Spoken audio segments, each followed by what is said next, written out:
So I wrote it all down. Evere feeling. Evere memory. Every reason I loved him. I gave him the letter one evening. Told him to read it after I left. The next morning, my phone buzzed. One message. Meet ML at the park. 5 p.m. Same bench. I was terrified. I thought I ruined everything. But when I got there, he was already waiting. I walked up, heart pounding. He looked at me, smiled softly, and said, "Took you long enough." We didn't say much that day. We didn't have to.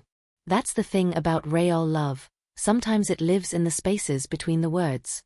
We spent the next few months just loving each other. No drama. No games. Just long walks, shared coffees, deep talks under the stars.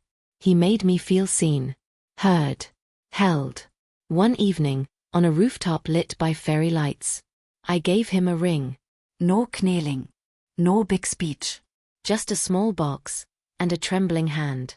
I looked him in the eyes and whispered, "I've waited long enough." He laughed, pulled me into a hug, and whispered back, "I would have waited forever." We got married at 18. Some people said we were too young, that it was just a phase. A teenage dream. But love like ours?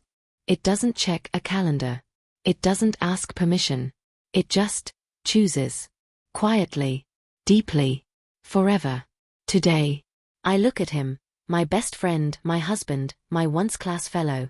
And I still see that same boy from class. The one who picked up my notebook.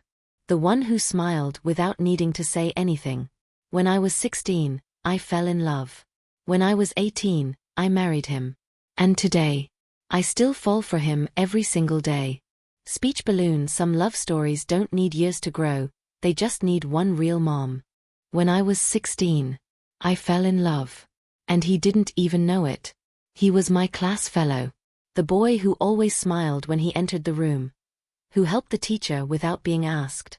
Who made the längse feel less lonely. I used to watch him from across the classroom. The way he twirled his pen when he was thinking. The way he tilted his head when reading. He was never loud. Never the center of attention. But somehow, he became the center of my world. One rainy afternoon, evere eating shanget. I was running across the school grounds when the wind blew my notebook into a puddle. I panicked. I ran after it. And then, he was there. He picked it up, smiled and said, "Is this yours?" I was too stunned to speak. I just nodded. And he smiled again. Like it was the most natural thing in the world. That one moment turned into something more. We started talking after class. Small conversations.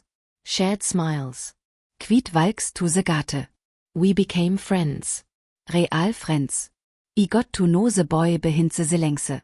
The one who hated math but loved the stars. Who played guitar at night but was too shy to perform. On my 17th birthday, he gave me a new notebook. The same Kind ID lost in the Rhein. This one had my name written on the front, in his handwriting. My heart nearly exploded.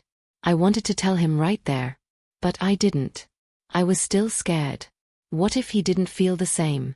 Time passed. We finished school. He went to university. So did I, not the same one but close enough. We stayed in touch. Evere weekend. Studi sessions. Texts at midnight. Somewhere between 16 and 18, he became my safest place. He became home.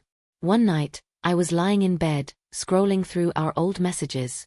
I saw the way he always asked if I ate. The way he remembered the smallest things about me. The way he once sent me a random picture of a star, just because I loved astronomy.